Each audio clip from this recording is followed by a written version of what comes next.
Hey funnel builders, Mike Killen here and welcome to 15 mistakes that kill marketing funnel proposals. So one of the biggest problems that we face as funnel builders is that we send out our proposals and that kind of is the make or break point for whether someone's going to buy. I believe, and I've often taught this, that a funnel proposal or a proposal in general is kind of a formality. It's something that should be done really just to seal the deal, but most businesses or customers have decided whether they will or won't buy already by that point. So to position a marketing funnel proposal in front of them should be as simple as them going, yeah, this all looks fantastic. It's a bit of a formality. Fantastic. Let's go ahead and sign it. But we do find that proposals don't have the high conversion rate that perhaps we'd like. As our business and our own funnel business, we tend to send proposals and they say, no, this isn't for us. And it's difficult to work out why. But I've got here some of the 15 mistakes that will kill a marketing funnel proposal.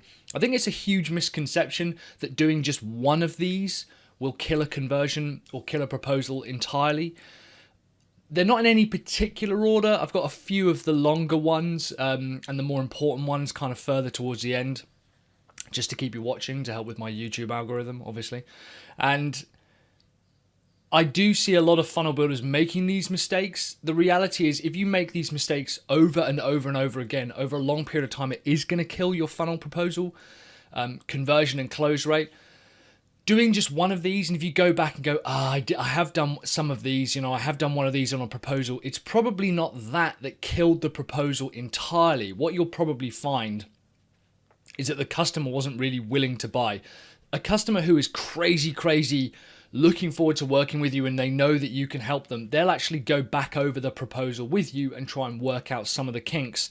But these are some of the things that will kill marketing funnel proposals. So this is not how to generally increase your funnel proposal conversion rate. These are 15 mistakes that will kill a funnel proposal dead in its tracks, no matter how much they love you. The first one is no cover letter. It still staggers me how many people don't write a cover letter on their proposal.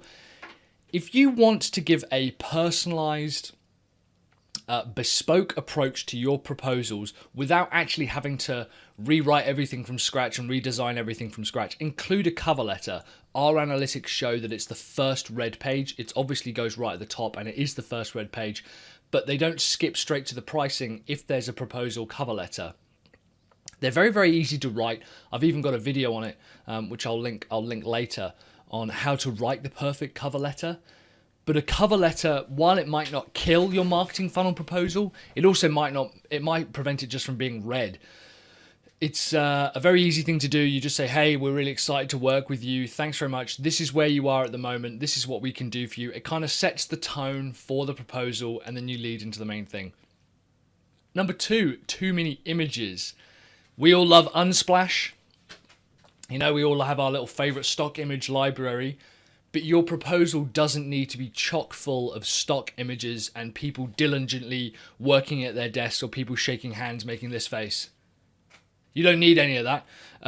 What you can do instead is keep the images down to a minimum. We might have maybe some of their branding on our proposal. We'll usually have our logo. If we do have any graphics for larger scale presentations that we know we have to pitch to the customer, we'll get a professional graphic designer and artist to come in and take care of that for us. But having too many images in your proposal, it's going to bloat it out. They would rather read a short 5-page proposal that outlines everything they're going to get, the statement of work, how it's going to work, the timescales and the costs, rather than bloating it out with loads of images just to make it look and feel much prettier. Don't do that. Number 3, way too long. The proposal at most really should be 9 pages, less than that. And we're talking, a decent font size.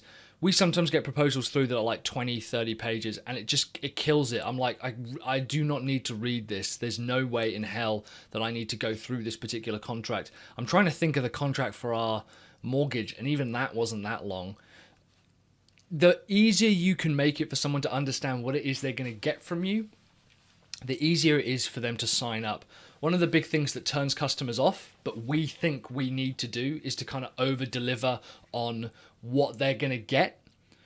Now, it's important to actually over-deliver on the delivery, but during the proposal side, you don't need to kind of bump it out with extra content just for the sake of making this proposal weighty. We've actually seen proposals kind of in the region of, I don't know, $250,000 that we've sent convert perfectly well with a 13-page presentation document.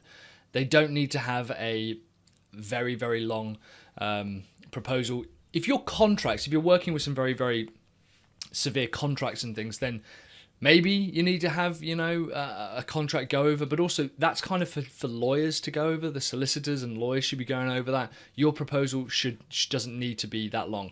Which brings us on to number 4, a proposal that's way too short. We have seen occasionally one-page proposals for funnels that's not going to cut it. You need to go into a little bit more depth than that. Your proposal needs to act a bit like a sales letter. It's almost like a story. You need to start with the setup, so where people are now, what their business has got now, the problems they're facing. Then the conflict, so what is it the solution they want? What's the big problem they're facing? What's the consequences? What are the opportunities and the threats looks like? And then the resolution. What is it that you're going to deliver to them? What is their life going to look like after they work with you? And what is it that you can actually build with them? What are the features and benefits that you're going to provide? If it's way too short, the customer's kind of going to feel a little bit shortchanged. Like I said, we find that 8 pages, 9 pages tops is perfectly adequate for a proposal, particularly if you think there's cover letter, snapshot of where they are, who their customer is, where they want to go, so their goals, our recommendation for a solution focused entirely on benefits, featured outcomes in terms of the time scale, and that usually includes a list of features. Investment, that's 7 pages there, and that's pretty much it. And then we might have like a call to action and next steps page. 8 pages. You don't really need to go more than that. Number 5, this will absolutely kill a marketing funnel proposal, is waiting too long to send it. If you don't send your proposal with the same urgency that the customer's looking for a solution, they won't be interested. I don't know why people seem to think, I should take 2 or 3 days to wait it out. It's not a date, okay? You should be sending this and say, yeah, not only have we done this before, we've got the proposal ready to go and we're in a hurry to help. You should be sending it as soon as you can. I would rather send something that's 60% complete than wait forever with a 99% complete proposal sat in my inbox. If you use our template, if you use Sell Your Service, has got a template available inside betterproposals.io as well for free, so you can even go in there and use that template, fill in the blanks, bam, bam, bam, smash it out. You're done. You've sent that proposal. What happens is that if you wait too long, 1, the customer's going to think, well, he obviously doesn't want to work with us. They obviously don't want to work with us that badly. 2, someone else is going to come along and solve their problem for them. Or 3, their problem no longer exists. They've moved on to something else. They've moved on to, another solution because this problem has gone away. Number 6, not including price or costs. It's not vulgar. You're running a business. You need to include your price and costs. I believe you should frame it as an investment and call it investment. Don't call it price. Price is when you spend money. Investment is when you make money. You are asking them for a $25,000 investment into their own business. So call it an investment, include it, itemize it. I've got loads of videos on how to work out your pricing. So go ahead and watch some of them if you're worried about not being able to price it properly. What are we up to here? 1, 2, 3, 4, 5, 6. 7, focusing on features over benefits. This is a classic mistake that a lot of funnel businesses make, is they'll say, hey, we're going to have a mobile responsive opt-in form. We're going to have a welcome screen. We're going to have a content funnel. We're going to be passing data over from your opt-in forms with GDPR compliance. I don't know what any of that means. What I want is benefits. Now, benefits, people have been getting confused a little bit about benefits as well.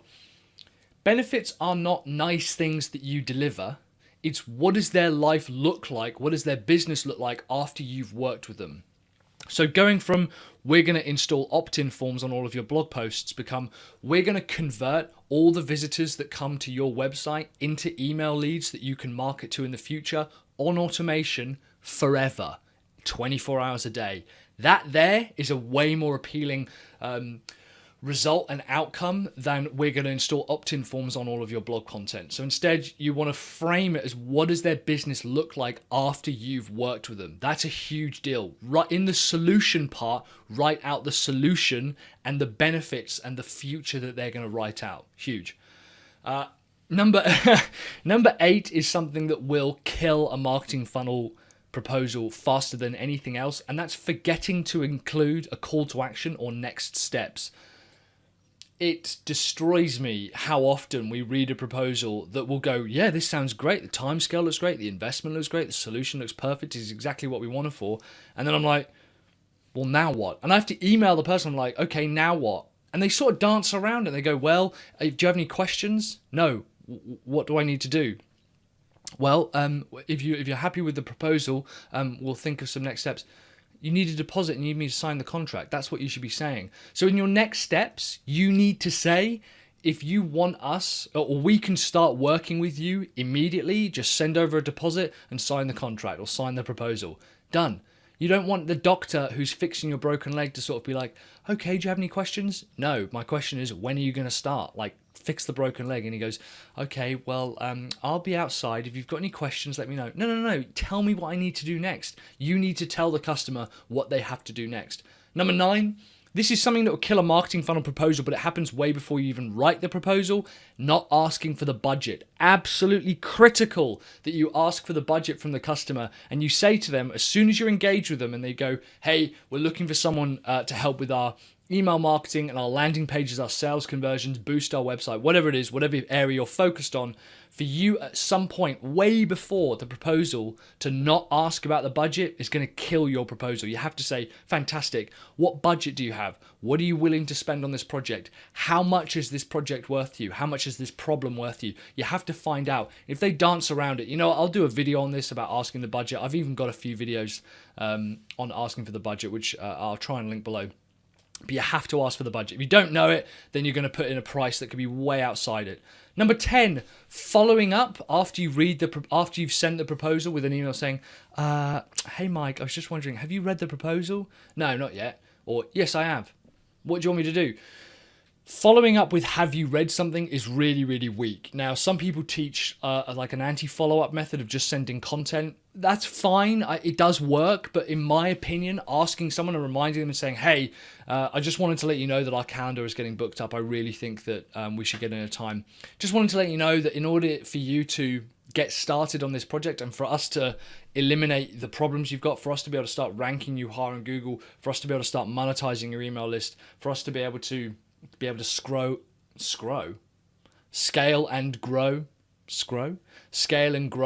your business, we just require a deposit and a next steps.